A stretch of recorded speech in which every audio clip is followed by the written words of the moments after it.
today's webinar, we're talking about how to build a landing page that converts. A lot of people have e-commerce websites. They want to have a page that can convert their traffic into leads and into sales. And so today we're going to be talking about that a little bit. So before we get into that, okay, I'm getting reports from the question box that people can hear me now, which is perhaps an improvement. Time will tell. But it doesn't look like it's allowing me to advance the slide. There we go. Awesome. So I'm joined today by William Greenen. He is one of our WP Live coaches. He manages the team of our WP Live agents. And for anyone that's not familiar with that service, and William, you can speak more on this in a minute if you'd like, they are our team of WordPress experts that help people take their websites to the next level. So you can call in if you have any questions about how to update a theme or to add a plugin or to get general advice with your WordPress website. So William is one of our coaches that oversees that, and as part of that, he's helped thousands of customers and small businesses help build their online presence. So thrilled to have him with us today. My name is Devin Sears. I am the field marketing manager. Getting into the content of today's presentation, and more than likely, as we're going into the content, I might turn my camera off, partially because that way we can focus on the content, and partially because I'm going to be answering questions on the chat box on the other side. So I don't want it to be distracting that I'm looking at a bunch of other screens. So, but I will come back on camera at the end of this for the Q&A section. So don't worry, we'll be here. Okay, so today we're covering landing pages and how to create landing pages that convert traffic to sales. So quick rundown of what we'll be covering. First, we're going to be getting into what is a landing page exactly. We're going to get into factors to consider when you're starting to build out your landing page. And then we're going to go even more detailed on the elements of an effective landing page. And then once we've kind of established that foundation of what goes into an effective landing page, everything like that, we'll talk about how to measure success, how to know if you are indeed creating a successful landing page. And then obviously we want to make sure that we leave you with a handful of plugins and tools that can assist you in your journey. And then we'll probably end with best practices and a Q&A at the very end. So chapter 1, what is a landing page? Landing page is actually referred to in two different ways, and I want to call them out right at the beginning because we'll probably be talking about a little bit of both of them as we go through this presentation. One of them is from the perspective of an analytics. So if you look at like Google Analytics, or if you're looking at analytics of a website, most analytic platforms will look at landing page as the first page that your visitors access when they come to your website. So more often than not, that can be a home page. Sometimes if they search for a certain blog topic and your blog article ranks high in SEO, maybe that blog article will be considered a landing page from the analytical perspective. And so that's why sometimes we'll talk about the home page as a landing page as well. But the side that we really want to focus on today is a landing page from a digital marketing perspective. And in the digital marketing perspective, a landing page is a standalone page that is created to really be part of a sales funnel and to really accentuate any campaign that you might be running on the marketing side of your small business or your e-commerce site. And as you can see in our first slide here, there's a couple different goals that you can have with your landing page. And as we go through this, it's important to call out that all of these will not be true for every single website that's being built. So I try to give you as many different options and things to think about, and kind of some jumping off points. So as you go in and you're creating that, you can think back, okay, what do I really want the goal of my landing page to be? When someone hits this page, what do I want their next action to be? So a couple goals that you can keep in mind. Number one, getting your visitors excited about your products. It could just be educational. Oftentimes you can educate them about the benefits of a purchase. So on top of it being educational, you can help them see the benefits of why they might want to purchase your product, and even, as the next bullet says, move them towards that purchasing decision. So that might be some words or some copy about why your product is so amazing. It might be a video demonstration. It might be testimonials from other people, and we'll get more into what those elements are. It also makes the buying process or the registration process a lot more streamlined. When someone hits a landing page, usually it's very concise, it's very focused, and it's usually in line with a deeper campaign with your website or with your brand. A landing page also increases awareness for your brand, and it allows you to focus your sales efforts towards a specific sale. So as I mentioned, these landing pages are more campaign oriented. They're usually tied to a larger campaign that you're running as a brand overall. So elements of a landing page, here's just an example that we're very familiar with, Peloton. And you can see that they've got great branding. You can see, and by the way, something else I wanted to call out at the beginning, William and I try to find a bunch of different examples of different pages as we go through this. Landing pages are kind of difficult to create live, and we wanted to make sure that you all got the most out of this. So we try to find examples of popular brands or great examples of landing pages or campaigns that we've come across when traveling the internet. So if you have any questions about any of these, feel free to ask them in the questions box. So elements of a landing page that I think are critical. You need to have your branding, and the visitor needs to know where they landed and what brand they're interacting with. Peloton has the benefits defined. Reach your fitness goals this summer with 3 months of the Peloton app. Very easily, that's the benefits. If I want to reach my fitness goals, which are lofty, I just need to get 3 months of the Peloton app. That seems super easy. That's a very clear benefit. They have their call to action, which is CTA, and that's to get the offer.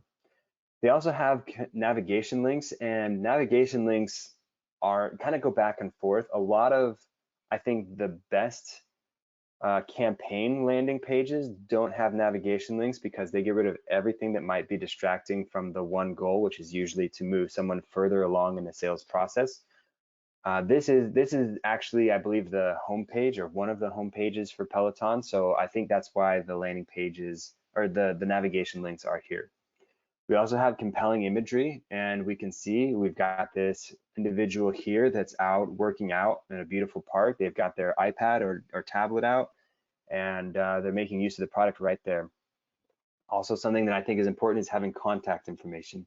If you have questions about the product that they're trying to sell, you have options right there in front of you where you can reach out and get further information, either speaking to a sales agent or technical support rep to get more information. And I think all of these elements are important when you're considering building your landing page or even your home page. I think these are all important elements to incorporate.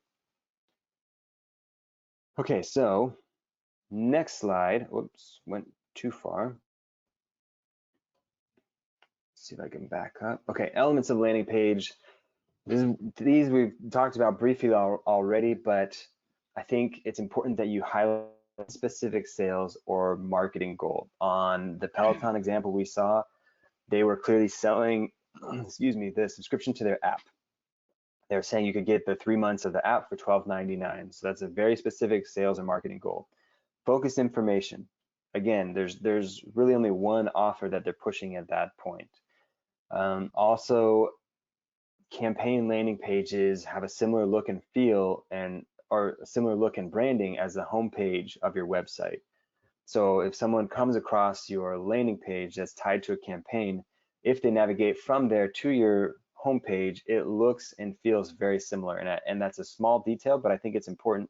I think it helps build brand trust, and I think it increases your conversions as people go through that buying process.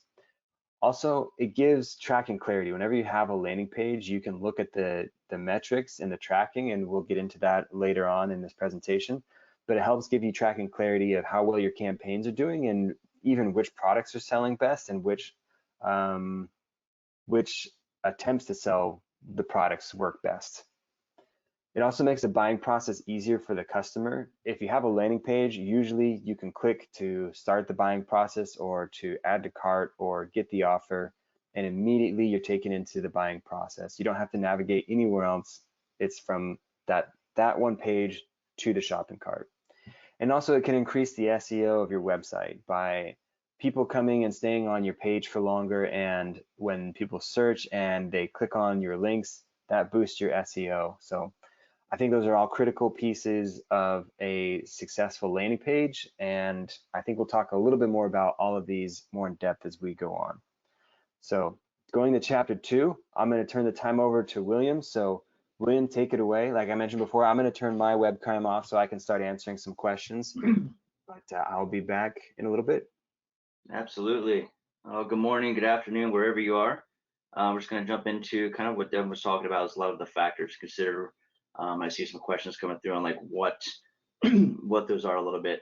So factors to consider prior to your building, right? I think Devin already said it pretty well, right? There's no one size fits all when it comes to a website, right? Because there's no one size fits all when it comes to a business or an audience, right? So knowing your audience helps you to target what type of landing page, verbiage to use, and media to utilize. Keyword research is also highly recommended because that we do also utilize SEO so that people can find that landing page. Very important, clean and simple. I think that this really speaks across a website as a whole, right? The most important thing is people to be able to get to what it is they are looking for, right? You want them to convert, you don't want it to be confusing, right? So it should be very clean, very easy to follow. Even more so with these landing pages, because we have a very focused, direct goal that we're trying to achieve, whether that's getting somebody to sign up for an email marketing or newsletter, like I saw somebody asked about, or if it's just to push some of our new products or products that we're trying to move out into the market, right? So keeping it simple allows your audience to keep on track, the track that you want them on. Goal, purpose, and function. Be sure you know your goal, right? What is the desired outcome you're looking for to achieve out of that page? Purpose of the message campaign and how you would like the page to function prior to building, if possible, right? You don't build a house, you don't build a building without creating a blueprint, right? You may not know everything, right? There's going to be some things along the way while you do those, and your campaigns are going to change up. You may have multiple campaigns going at a time, right? By having a good idea of where you want that to go, how you want that to look prior to the actual building is going to help you be more successful. Including sales elements. In most cases, a conversion can also be a sale. This is what we talked about for you people who are in the e-commerce zone, right? So main aspects are going to include a lead form, right? So that's the information that you're going to want to collect. I know it's really enticing to want to collect as much information as possible from people, but we really want to slim that down to what's important, right? What we can utilize to reach back out to them. Email, name. I recommend leaving the last name as an option if you do go that route, right? Some people may only at first feel comfortable with a first name, right? So giving them that option is definitely going to help convert more and less people moving away from your screen, feeling uncomfortable. Call to action, Devin talked about. That's really just it's a button, right? It's a button that's going to take them to the next step, but it's very clear, very concise of what it is you want them to do. Subscribe, buy now, right? Things like that. Sales videos are great, as well as imagery. Those sales videos should be also very focused. They shouldn't be incredibly long. They should be short to the point, right? And always focus on the benefit of what's going to happen, right? How are they going to benefit if they hit that button and they move on to the next step? Even social proof. So social proof to build trust. What that means is if you already have a following, if you're on Facebook, you're on Twitter, you're on Pinterest, whatever it is, right? Showing that proof within that landing page could be just a snapshot, could be a link to maybe your social media that shows how many followers you have. that can really help build trust and in your brand and you know, whatever product you're trying to move on to your customer. Just another touch on landing pages. We already talked about clean and simple, organized, right? As a whole, the website should be visually appealing, adhere to the industry design standards, meaning we don't want to go way out. We don't want our website to look like everybody else's, but we don't want to go way out there, right? The only time that I ever recommend something like that is if you're in the field of graphic design or video design or something where you're really showcasing that super fancy type of things, by all means go for it. Not on the landing page though. Heading hierarchy, using headings and subheadings to guide your visitors. That's basically your headline, right? And what Devin was talking about as far as your benefit, right? So you have your headline, which grabs your attention, right? And then you have your subheading, which is what talks about the benefit they're going to get, right? We want to avoid any unneeded plugins on the website as a whole. It's definitely going to slow down the site's performance, right? So when you're building your site, building your landing page, think about those things. If you do use a video, I recommend pulling that video, embed it maybe from like YouTube, Vimeo, somewhere who has that processing power, and it's not going to slow down the actual server that your site is on. Because if it's too slow, everybody knows, they're just going to leave, right? I'm only going to wait so long for a website to load, right? We don't have dial-up internet anymore, and so we're all spoiled. So fact of the matter is, people will leave if it takes too long to load. Navigation menu, Devin touched on this. Navigation is critical, right? And I want to say it in that sense because he did mention how landing page can be your home page, right? But we also have marketing landing pages. So navigation on your home page obviously wants to be very clean as well, right? Organized so that people can get where they need to within your site. Now within your landing page, we really want to minimize that, if not remove it at all, right? Because we want them to be on a specific focus. And this is a lot with marketing campaigns. So when you guys have your email marketing campaigns, these landing pages, you may have 4, 5, 6 different campaigns going on. These landing pages should be pages that are not on your general navigation, right? They should be attached to a link in that email campaign you sent out.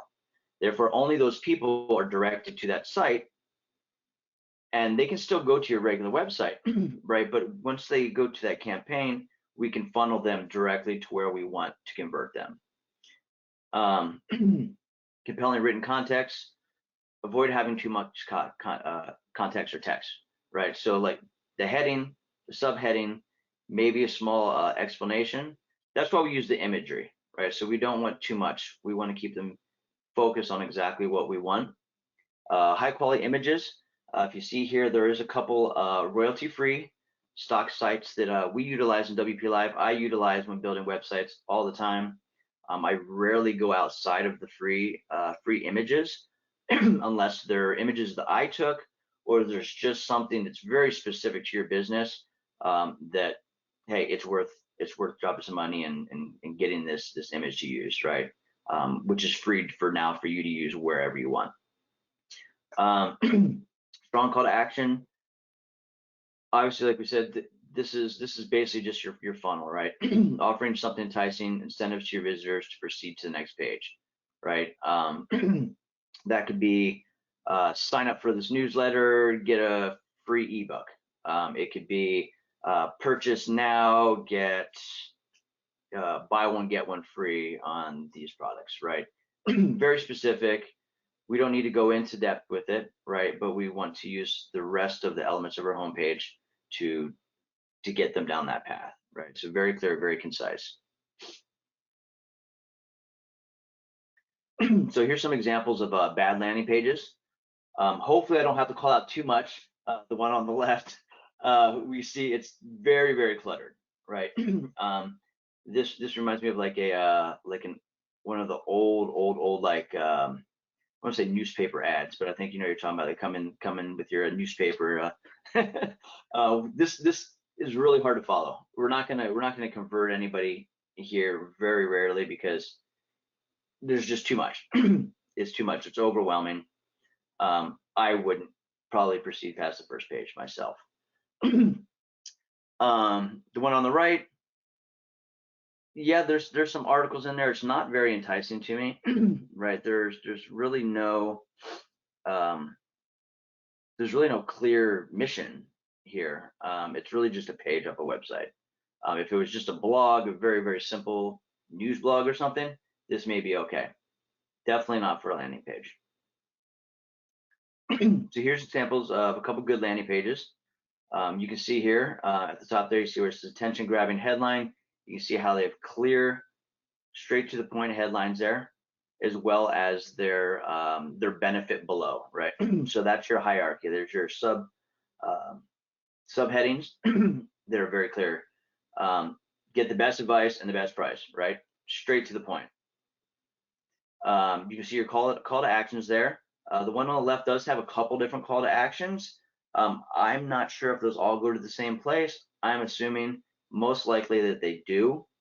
But those are your conversions there, right? Those are your move to your next step, your funnels, if you will. And then of course your great imagery. The trick with the imagery is you want to use images or videos that portray how you want people to feel, right, by moving forward, right? Like how they should feel moving forward, right? That's enticing imagery. You kind of implant that. So chapter 3, elements of an effective landing page. Right, we talked about some of these already. We're just going to go a little bit more in depth. Your attention grabbing headline, right? Your visitors need to know and understand. Very important, right? Every audience is going to be different, right? So what they understand and how you make them understand, right? If we're talking to an audience who is 18 to 23, it's going to be a little bit different than talking to an audience of 45 to 65, right? So using the proper verbiage, using the proper imagery for the audience that you're working with, that headline should be very easy for them to understand. What's in it for them, right? They should know that within the first couple seconds of arriving. Your headline is the first thing that they'll read, and it should clearly communicate the value of the landing page and the offer that you have. Images are mandatory, right? So this isn't a question. With landing pages, you want the images. The only exceptions to that is if you are using a video, which would be a little more targeted and clearly represent what you're trying to represent to your target audience. The goal of the image or images is to convey the feeling the visitor will have if they accept your offer. It's kind of what we talked about before, right? We want to convey that image, that feeling through imagery. Your call to action, by far the most important element on your landing page. This button should contrast the colors used on your landing page to stand out. Meaning if you have a white landing page, right, that bright color is great, right? But let's make sure it's not the exact, it doesn't blend in too much, right? We want it to stand out. This encourages visitors to act. The verbiage should be simple and clear. Like we talked about, subscribe, download, buy now, right? Exactly what you want them to do, right? If you click on a button, this is what's going to happen. Lack of normal navigation. We talked about this. If you're using a landing page, not the home page, right, but a landing page for marketing purposes, like we talked about, we want to keep the visitors focused, right? It directs them through instead of around. If we have that regular navigation, it gives them the option to click off, right? They can just go around it, right? We want them to go through. Your landing page has one objective and one objective only, right? To convert your visitors into leads, into customers, into subscribers, right? Into followers, whatever that may be for you and your business. Contact options. Provide your visitors a way to reach out regarding questions, inquiries, and concerns, right? This does not necessarily mean that you have to supply an email. I think that it is good to have a business email and supply that. Some people who are still starting out, you may be using your personal email. You may just not want your email box flooded with people who may not be willing to go through the work, right? So sometimes a small contact form, right, can do the same thing. But I definitely recommend some type of contact option, whether it be email or phone number, whatever it is you feel comfortable using there. SEO optimization. SEO is a very, very deep subject, so I'm just gonna be very, very broad on it. And you can definitely research these things. Later on, we'll give you some resources where you can some plugins and that also have great knowledge bases where you can get a little bit more information on these. I definitely recommend, even if you're not going to be doing your own SEO, dive into that a little bit just to kind of understand the basics of what these things are. So for SEO optimization, proper keyword utilization, efficient SEO page titles, and keyword density will help you to get your landing page ranked well and found easier. This is really targeted more towards the public landing pages. So your home page, if you have other public ones that anybody can reach on your site, so say they go to a category and within that category you have a landing page, right? Anybody can get to it, great. This is perfect for SEO optimization. Now, if this is a campaign, right, that you only want specific people to have access to, we want to avoid this, right? We do not want Google to know that those are there because we don't want other people slipping into that. If that makes sense. Thank you page or follow-up email. Always show appreciation to your visitors, your members, customers' trust and devotion to your brand, right? If they take the time and they're showing their devotion to your brand, right? They're repeat customers, you know what I mean? They're putting their trust in you. One way or another, let's say thank you, right? That could be setting up with an automation, which means that once they submit their email to you, an automatic email goes out with a custom thank you message that you created. Another way is that once somebody purchases something, maybe through that funnel, right, it takes them to a page on your actual website, which would be like a thank you page. Either one, as long as we're doing something to show our appreciation for them putting their trust in us. Mobile friendly, very, very important. Hopefully everybody knows, like nowadays, most people are on mobile devices, whether that be a tablet that's the size of a laptop anyway already, or their mobile phones. Your design should always be mobile friendly. Most builders, most themes within WordPress these days should already be mobile friendly. It doesn't mean that you won't have to do some moving around, do some work in there, maybe to make sure that those look just the way you want them on different devices. Mobile is tough like that. You can't just say a tablet because a tablet can be 3 or 4 different sizes. So you may have to do a little bit of work to get this done. But if you're choosing a trusted theme, a trusted builder, then this should be rather easy for you in a sense, right? It may not be easy, but it'll definitely be easier than trying to do this from scratch, right? So we definitely want the design of our landing pages and website as a whole to be mobile friendly. Google loves that, and they give us a big pat on the back. You'll do much better. So I want to give you an example from one specific brand, right? So I can show you different ones. This is Monday.com. This is their homepage, right? So their homepage is also kind of a landing page, but you'll see the difference. You can see there where it says "Get Started" down there in the bottom, and you see your headline and then your benefit, right? Their homepage is also a landing page, but what I want to show you is a difference between a marketing landing page and a homepage landing page.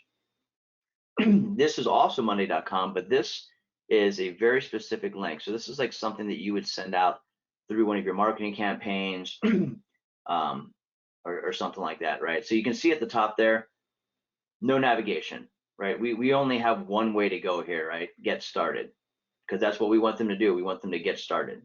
right? You see your headline there. You see our benefit, right? Monday.com is powerful project management alternative, right? See how Monday.com stacks up against the competition, right? So that is that's our tagline, right? That's our heading. That's what we're using here, and I'll show you how that plays in.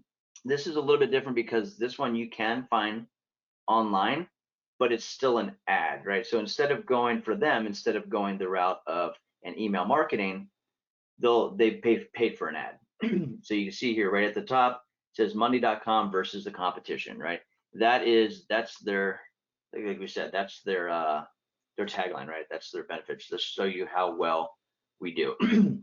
Right. So when we looked up Evernote, that is what we got there. You can see it right next to it. If you guys aren't familiar, anytime you Google something, you'll see everything at the top there. You'll see it says ad, right? So it's an advertisement. So this is a marketing campaign they're utilizing through Google instead of through an email marketing.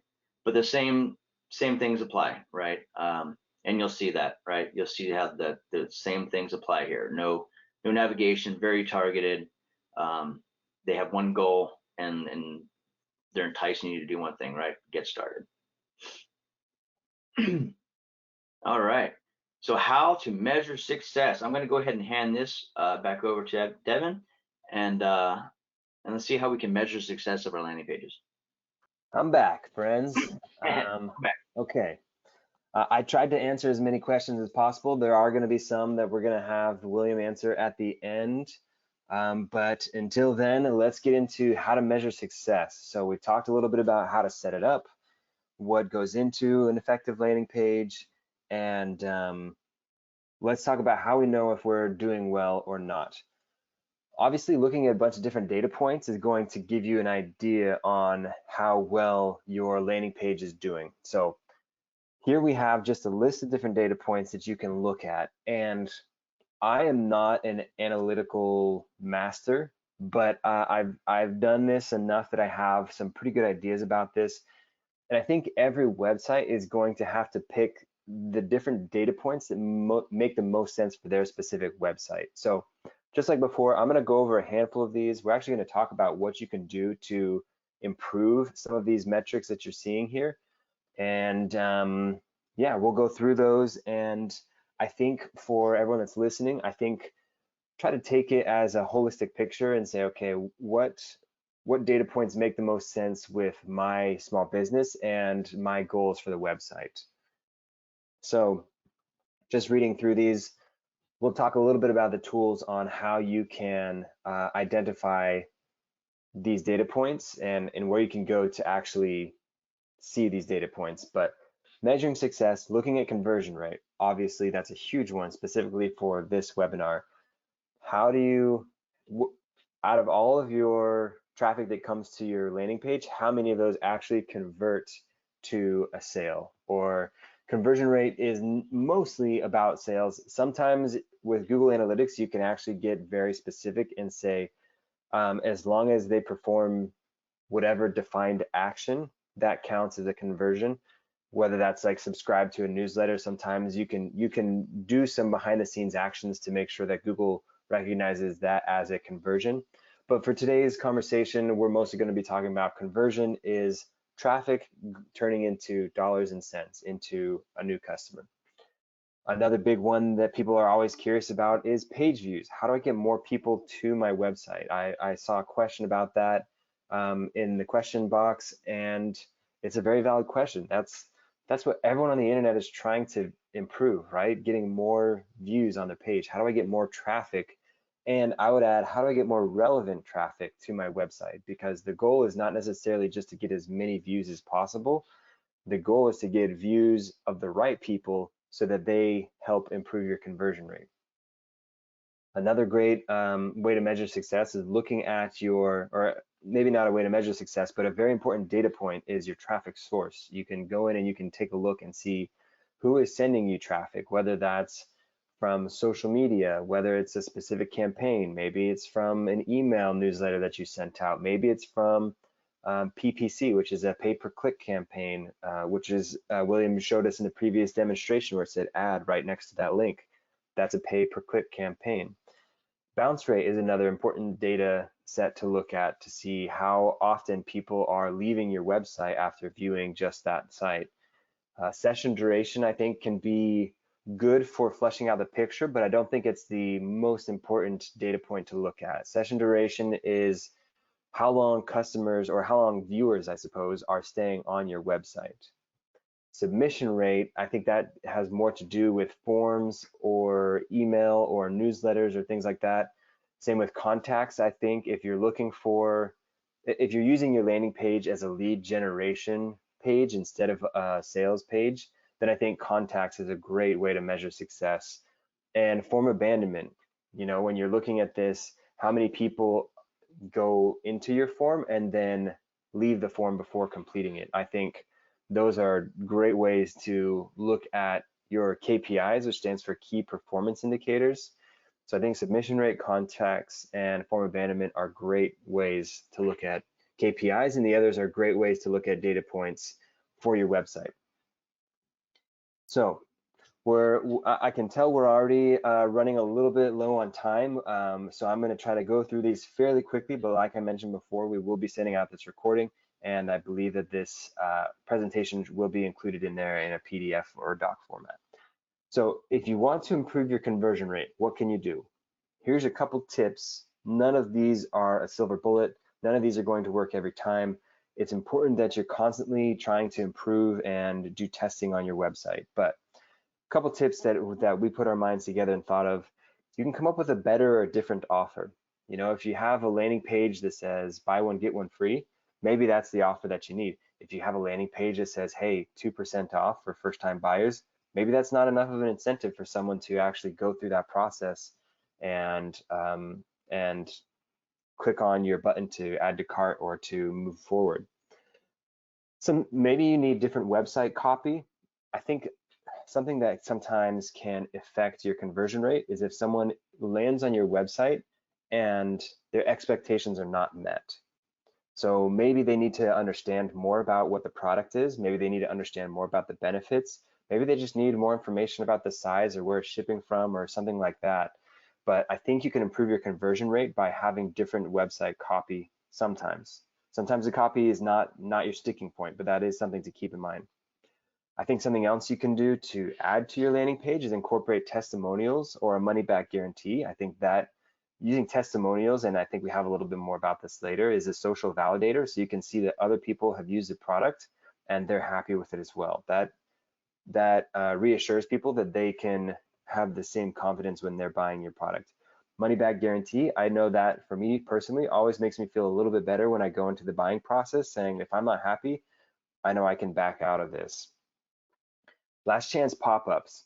You probably have experienced this, and I don't even know if last chance pop-up is the correct terminology, but that's what I call it. There is a plugin or sometimes a JavaScript that you can inject into your website, and when the browser detects that someone's mouse is moving to close out of the window or the tab, it triggers a pop-up that comes up and says, hey, okay, we'll give you 20% off more than we were going to already. So I call that a last chance pop-up. Sometimes incorporating those works. People say, I'm not sure about this. They go to close out the tab, and then you hit them with the last chance, and that's the incentive that they need to move forward with the buying purchase or the purchasing decision. Also, scarcity plugins. I think we'll talk about this a little bit further on, but using scarcity is a very popular tactic online, and I say use it sparingly. I think there's a little bit of back and forth about the ethical, I don't know, the moral dilemma of using scarcity tactics as a marketing strategy, but I know that it is successful in some ways, so I want to at least present it to you to give you that option. Scarcity plugins and scarcity tactics are when you go to a website and it says, there's a countdown that says how long until the timers or until the sale is over. Sometimes feeling like the opportunity you have in front of you is fleeting. Sometimes that urges people to move forward with their purchasing decision immediately instead of wasting time or saying like, hey, I'll come back tomorrow and then never coming back. They see, hey, this sale is only going on for another 6 hours and then I'm going to lose this opportunity. So they'll make the purchase.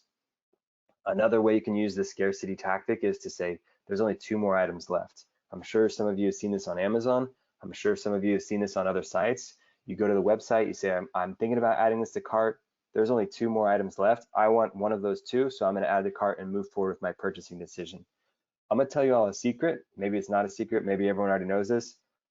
Sometimes there are more than 2 items left, and they just put that up there to use that as a tactic to get people to move forward with it. Sometimes it's just an honest inventory plugin that is telling you, look, we're almost out of this, but sometimes it is a strategic decision. Okay, measuring success. Going into page views, how do we increase our page views? I think you can incorporate a blog, or you can incorporate content campaigns to boost SEO. That might not always increase your page views for that specific landing page, but that can increase your page views for your website in general. Increasing your page views for your landing page specifically, usually that's going to be through traffic campaigns, sometimes paid traffic campaigns. So an email campaign, you can send out a newsletter saying, hey, check out this sale that we're running for Memorial Day, or whatever the next holiday is that's coming up around the corner. Check out this sale that we're having, and when you click on that, it takes you to your landing page. Paid social campaigns or partner social campaigns. I think a lot of people are familiar with paid campaigns when you're scrolling through Instagram or Twitter or Facebook and you see the sponsored thing or an advertisement that says, click here to access our Memorial Day sale. But also partner social campaigns are sometimes a little bit more nuanced, but I think they're sometimes effective. If you find another social property, whether that's a brand or an individual or an influencer or a handle out there that is similar in audience to the audience you're looking for, you can team up with them and say, hey, what if we do a collaboration where I'll promote your items, you promote my items for the next month. I think that's another way that you can get page views to your landing page. Also, shareable social buttons. There's a lot of plugins that make that super easy. You can put that on your e-commerce page, just in general around your products, but also specifically on your landing page. If you put that, if someone, maybe on like the thank you page, when you're going through after you've made the purchase, you can say, hey, share this with your friends or share this for a 15% discount. Then I think that can get more and more people sharing it and get traffic to your landing page. And the other one that we mentioned previously is the paid per click campaigns. That's where you pay money to Google or another search engine, and it gives you certain links up towards the top of the page. Obviously, some of these cost money, so they're not always the easiest thing to do, and there's no guarantee that you'll get that money back in the campaign. Just because the page views increase doesn't necessarily mean that the conversion rate will increase. Bounce rate. As I mentioned before, the bounce rate is when the page doesn't meet expectations. So how can you improve this? You can improve the call to action. So maybe instead of saying submit, you can be more specific with what the benefit is in the call to action. So for example, going to Peloton, if someone has a fitness goal, maybe instead of saying add to cart, you can say start your fitness journey, or get started on your fitness journey. By clicking that button, it's a little bit more exciting of an experience. It's a little bit more of compelling marketing. Also, improving user experience. Someone asked something about whether a landing page can be scrollable. For sure it can, but make sure that the most important information is above the fold, which, as I mentioned in my answer, but I'll share with the larger group here. Above the fold is a newspaper term for marketing that they basically said everything is on the front page of the newspaper. Now, today, it's translated to websites. Everything that you can see on a landing page or on a web page without scrolling down is considered above the fold. So make sure that your call to action, your main benefits, your compelling imagery, all of that is above the fold for your landing pages.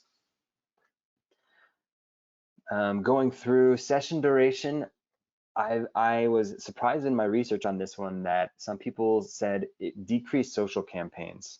If you're not happy with your session duration, then you can decrease your social campaigns, because oftentimes when people are scrolling on social media, they'll see an ad, they'll click on it, and then they want to go back to scrolling social media, so they don't stay on that page for very long. This overall doesn't have a huge problem, but session duration is one of the main things that Google and other search engines look at when it's trying to figure out where your site should rank on SEO, search engine optimization. So if you have very short session durations, like under a minute, then sometimes Google says, oh, people weren't getting what they were expecting to get at this website, so the website must not be a great website. We'll decrease that. So sometimes decreasing social campaigns or increasing interactive content. If a video is 2 minutes long and they watch it, then that will obviously give you 2 minutes for your session duration, at least for someone that's visiting your website. I'm starting to go even quicker through this because I know that we still have 2 more chapters to get through, and I know that we don't have a ton of time left. Submission rate. Reduce distraction from your pages or forms. If someone is going through your forms, try to decrease the form fields. If your submission rate is not where you want it to be and you want to get a better submission rate, take off some of the forms. You don't need to know their phone number sometimes if you're not actively going to call them. Maybe you don't need to know their home address. Maybe you just need to know their name, the product they're interested in, and their email address, and that's it. So reduce distractions, get everything that you can. The description action button comes in here as well, as I mentioned with the CTA on the other item. Get a free quote instead of submit. Just that subtle change, I think, can sometimes improve people's likelihood to click through. And measuring tools, when you're coming to measuring success, there are a handful of tools out there. Obviously, a lot of these data points require something that can serve you these data points. So for that, I'd recommend Google Analytics or Monster Insights, and that can help you track traffic and sales. For email campaigns, they can also give you success measurements. I would recommend Mailchimp and Constant Contact. And actually, the next chapter, which we're going to go on over back to William, is going to be helpful plugins and tools. So Awesome. Take it away, my friend, and I will be back shortly. Thank you. Thank you. So yeah, I'm sure that was a lot of information. We're gonna dive in just a little bit more into, and I'm gonna move kind of quickly through these as well. You will have this to go back through. So I definitely recommend researching these on your own as well. We may or may not hop into some of these in future webinars, but this will at least give you some things to start with. Builders. So these are specifically landing page builders. You don't have to use a landing page builder. You can use the builder that you're using now, whether that's Elementor, WP Bakery, Divi, whatever you're building your website with. Feel free to use one of those. There are, however, a couple builders that are specific to landing pages, coming soon pages, those types of things. And one aspect where those might be helpful is in your business, you have somebody who is specifically, their job is to handle the marketing and handle those landing pages. This keeps all those landing pages in one place, right? Not in a huge list of pages and posts that you have, but in one place where those can be can be found and utilized. Another reason is that a lot of these landing page builders also integrate directly with email marketing campaign plugins such as Mailchimp, Constant Contact, things like that. So SeedProd number one is a landing page and now a page builder. So this is actually a full page builder as well now. That's not offered in the free option, but there is a free option that you can use for landing pages. It is drag and drop, and as I stated, it does integrate with most email marketing platforms. Next one is actually called Landing Page Builder. Look on WordPress.org because just the name of it makes it very difficult to Google it, right? Because it's a landing page builder, right? So it's very, very general in its name. It's also a drag and drop builder, does offer free options. There is a paid version, which this is very, I very much recommend this plugin if you're going to go the landing page builder route, because it does, with the paid version, offer advanced analytics and A/B testing capabilities. So it really has a lot to it in one place. So I definitely recommend that one if you do go that route. We did talk about scarcity timers. Here's a couple. Hurry Timer offers some free options, the ability to provide individual timers per visitor, regardless of the time zone. And Finale Lite offers free options and the ability to provide real-time stock status. So Devin kind of talked about that. This is real-time stock status, right? So this is like the other side of the ethics board, right? You're actually telling them how much you have left in stock. So if there is only 2 left, there is only 2 left, right?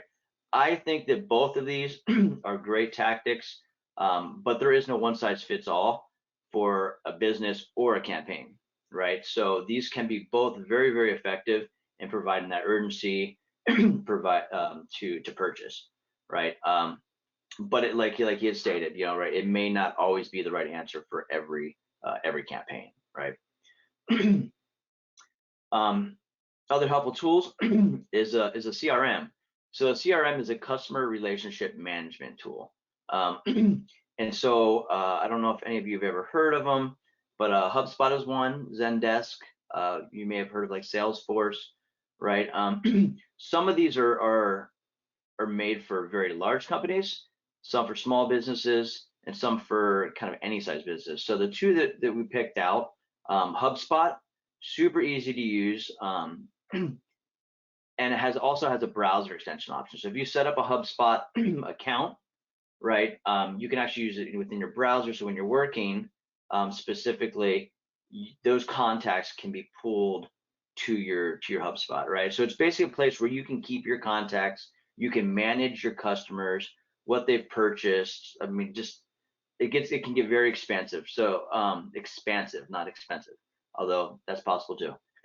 Zendesk is one that we actually utilize in our business, and so it can really be used for any size business. So if you're a small business or your large business, Zendesk has those options for those business sizes. CRMs you're really going to get into probably a little bit later down the road. Mailchimp or Constant Contact, email marketing systems are great places to hold your customer contacts and also create email campaigns and send them out. So these are going to be more once you get a little bit further on. If you're running a lot of customers and you want to maintain the customer base and it's growing quickly, these may be good options for you. Email marketing systems, we just kind of talked about these, right? Constant Contact, great builder, very easy to use, and it has an integrated CRM available for it. So that's kind of an all-in-one. If you do want a CRM, Constant Contact also offers that along with their email marketing system. Mailchimp's also a very popular one. One of the things that makes it very popular is it integrates with a lot of platforms. So a lot of contact forms, a lot of landing page builders, things like that. And it is free to start up to 1,500 contacts. And it allows you to send out 10,000 emails per month. So if you're still under that point, this is a great place to start building and then move on to either a different paid version of Mailchimp or into a more expansive platform later on. Devin did talk about SEO related plugins. So I just want to provide you a couple here. This is really with SEO related plugins are really going to be kind of a user experience, right? So look at them, try them out, see which one feels best to you. It's kind of like they all do the same thing for the most part. Yoast is very easy to use though. It's very easy to navigate, and their knowledge base, their help articles are amazing. So this is one of my favorites because their help articles take a very, very complex, confusing subject and makes it so that any of us can understand it.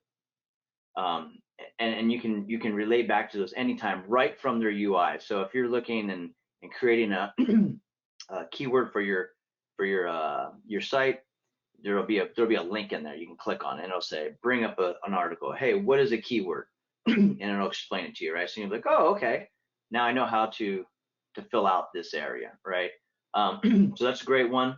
Rank Math, probably the most expansive system out there. Solid platform, great. It is a little bit more to it.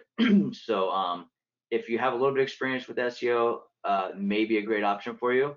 Also great articles included in that. And then all-in-one SEO, pretty much very similar to Yoast.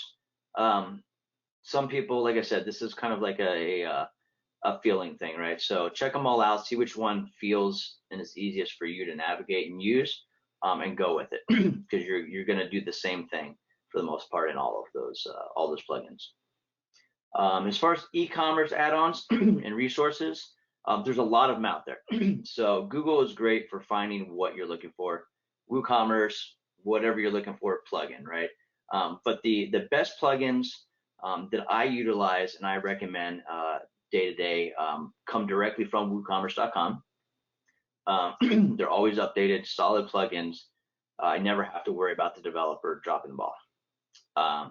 WordPress.org, amazing source for free plugins and options. So that can be themes, plugins, anything. Another source resource that I use every day. The great part is that from those, there are usually some documentation and then also a link to a paid version and an explanation of what that paid version includes. So versus free versus paid is really helpful to see, like, can I get away with using this as a free plugin, or do I need one of these premium options, right? Sometimes you're gonna have to pay to play, just what it comes down to. The more specific with the plugin and the functionality that you want, the better chance that you're gonna have to pay at least a little bit. And then last of all, Yith and WooCommerce branded plugins are, I have to say, probably my favorite out there, and there's a lot of them. So Yith is also a great company. They focus specifically on WooCommerce plugins. They do have a lot of free options actually, but there is a lot of premium plugins, but they're very specific. They're very easy to use, great documentation, and you can do a lot with them. So two really good resources there. And then I'll just hand it back over to Devin here. Best practices. All right, coming in for a close. I know we're running a little bit over, but we only have 2 or 3 slides left, including the Q&A slide. So best practices, we're just going to go over this briefly. I think we've covered a lot of this already previously in the presentation, and thank you all for sticking with us to the end. I always enjoy having these presentations and holding these webinars, and I appreciate William joining us for today. So best practices. I think you can utilize as many landing pages as you have marketing campaigns. You can have one for each product that you're running a campaign with. For example, going back to Peloton that we started with, if you have a bike that you want to promote, you can have a landing page for that. If you have a treadmill you want to promote, you can have a landing page for that. The one that I showed, I believe, was talking about the app that they have, so you can have a specific landing page for that. So you can use as many landing pages as you like, and using the analytics that we talked about, you can figure out which one is having the most success, and that can help you figure out where to put your marketing dollars to get the most bang for your buck. I think it's also very important that you use great design and copy for your landing page, and make sure that it matches the ad that brought them to that landing page. So if you have an ad on social media, Instagram, Twitter, Facebook, wherever, TikTok, I don't know if people are doing ads on that. That's I'm afraid a little too new age for me. But if you have an ad from there, make sure that the landing page matches more or less. It doesn't have to be an exact replica, obviously, but make sure that it matches the general look and feel of the ad that brought them to the landing page. As I mentioned before, make sure that your call to action button is above the fold, and I would add to that all of your relevant information is above the fold as well. And also make sure that your website is optimized for mobile. You can do that through, I think Google has a website that I shared with someone in the questions today. They have a site that very quickly checks to see if your site is mobile compatible. Most themes now for WordPress are mobile compatible. So if you're building a site and you choose a theme that's relatively new, then you should be covered in that area as well. When it comes to marketing landing pages, I would recommend removing distractions like navigation bars, extra links that take them somewhere else in the website. That landing page is to serve one purpose, and that one purpose is to move them along the sales and the purchasing funnel.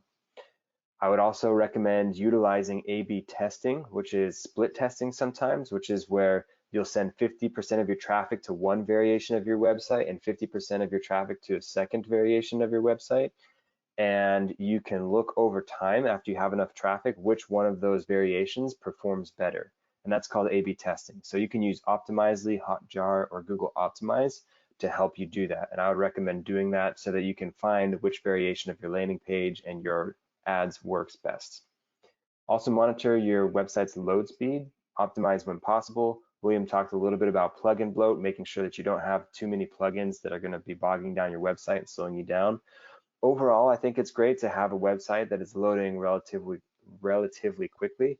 As William mentioned earlier, we don't have dial-up. We get impatient. We want our websites to be loading very quickly. Use scarcity tactics when applicable. I think we covered that already. And then leverage customer testimonials. Whenever you can, show your customers using your products and highlight them. I think that builds your relationships with your customers and allows you to create brand ambassadors. And I think it also acts as a social validator for your products. Here's an example I found that I thought was a great demonstration of that. It's from a website called Pipedrive. The lower screenshot says used by over 100,000 companies in 179 countries. And it has a small quote, it has the person's full name, and it has their title for their company. And I think that's a great way to use that. That's much better than when you're scrolling through Yelp and you see someone with a very obscure username that left a review. You have no idea who that person is, or if it's just a troll that's leaving a really good or a really bad review. But here, you very clearly, I mean, it even has a small picture of the person that left the review. Clearly, they've reached out and have built a relationship with this customer. And they even went as far as to make a landing page with their customer tutorial or with their customer testimonial. And you can see that with Tiffany here on the larger screenshot. And they used her experience as a marketing campaign, and they created a specific landing page for that. So that is the closing of today's presentation. For Q&A, I've queued up 2 quick questions. I know that we're over time. We try to end these at the top of the hour, so we're cognizant of everyone's time. We appreciate you stopping by today. 2 questions, William, rapid fire. Neither one of them are a very short answer, but I'm gonna ask that you try to keep it concise. Sure. Question number 1, someone is using Elementor Pro, and I responded that I'm not super familiar with Elementor Pro, but maybe we can give a more general answer to this. They ask how to add a register button. I'm assuming for register for newsletter or for the product. So they ask how to add a register button and where the person who registers, where that information is stored. How can they find that information once people go in and register? Can you speak to that briefly? Absolutely. So, so Elementor is just your builder, right? So utilizing a form or a button, usually a form, a plugin that can be your Elementor contact form, that can be a Forminator form, WordPress, WP forms, whatever it is you choose to utilize, as long as it integrates with the second part, which is going to be your email marketing or your CRM, right? For most of these, it's going to be email marketing. So that's going to be your Mailchimp, your Constant Contact. You do want to make sure that you're using a form that integrates with that platform. Mailchimp is more prevalent, meaning it works with more forms, right? So Forminator connects. I believe that the Elementor contact form also connects. And so basically what happens is you make this connection to your form. When somebody fills out that form, they hit the submit button.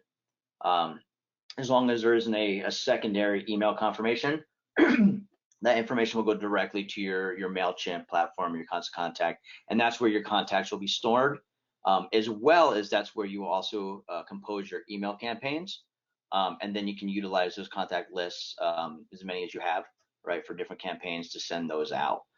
So definitely the only exception to this, I did see somebody way back in the beginning asking about MailPoet. MailPoet is kind of an all-in-one. It's not I wouldn't call it an email campaign plugin. but it is a newsletter plugin. So what its main focus is, without having a secondary platform, what it does is allows you to send out blog updates. So every day or every week, however you set it, these people on your list are going to get a notification, hey, these new blog posts were made. So it's really just really new post notifications, right? It's not what I would consider an email marketing campaign. That would be your Constant Contact, your Mailchimp. And I know that with all these plugins, I've seen a lot of people saying, what about this? What about that? WordPress is an open source platform, meaning there is millions of plugins, millions of platforms, themes, everything out there, right? I'm not saying, and I'm not paid to say any specific plugin. I'm just telling you, over the last 5 years working directly with our customers, with our agents within WP Live and Bluehost, what I have found are reliable, work well, and easy to use. The list I gave is not exhaustive. I've got thousands of bookmarks. And so I definitely want you guys to research, right? Research what I had and use that to look further, right? But when you're looking for any type of plugin, make sure you see how many times has it been installed. Just like looking for a car or TV or anything else, how many times has it been installed? When was it last updated? All those same things, right? You want something that's going to be upheld. You don't want to install a plugin that next month they're going to stop updating and your site's going to break. Yeah, hopefully that answers your question. Yes. Very, very in depth, not very concise, but still a great answer to the question. And I think a lot of these, you know, they take a little bit more of an in-depth answer. Last question that we're going to close on. Someone is going to be creating a personal blog or a self-publishing sales website, and they're wondering what the best way to map out how they want their website to function stemming from the landing page. So I think they want to figure out how to kind of come up with a wireframe for their website and incorporate their landing page into that wireframe. Any thoughts on that? Start with the landing page being your home page, right? So when you build out the site, you're not going to have the traffic to really get into an email campaign yet. So the important thing is just to build out that home page, very easy, very organized, categories for your blogs, right? You may have one blog page, right? But if you have different categories, different topics, make sure those are separated, easy to get to. Once you start getting that readership, right, through your subscribe, right, your subscribe form that we just talked about, then you can get a little bit more into depth with landing pages. Sorry, that's a really broad question, so hopefully that helps. Just know if you are a Bluehost customer, Blue Sky, if you're not, WP Live, both same service, great group of people. It is an educational service, so if you're looking to save money and also want to manage and build your own site so that you can do things right, and actually know what's going on in your site, we can teach you that. And that's any plugin, any theme, anything that you're wanting to do, type of business, right? We can help you through all that. Only thing we don't do is external. So we're not going to walk you through like Mailchimp or Constant Contact's actual platform. We can connect it to the website. We can help you connect it to a form, but we can't help you outside of the WordPress dashboard. So yeah, hopefully if that helps, we're definitely here to help. awesome. And I love to end on that opportunity for people to find you and get more resources. You know, it's like if you want to learn more and if you want to have someone sit there and walk you through your site specifically, reach out to WP Live or that Blue Sky platform that Bluehost has, and we can help you through that. All right, I apologize yet again for going over. Maybe if I would have started with my microphone not muted, then we wouldn't be in this situation. But so I'll take the responsibility for that. But I appreciate you all coming in and engaging with us and participating. We hope that you found this educational. If you have a topic you'd like us to cover in the future, go ahead and drop that in the comments as well. This recording will be sent out in the next 24 to 48 hours. And we'll make sure that the deck or the slides are incorporated into that as well. All right, William, thank you so much for joining us today. Thank you for And having you everybody you bet. for attending. We'll talk to y'all soon.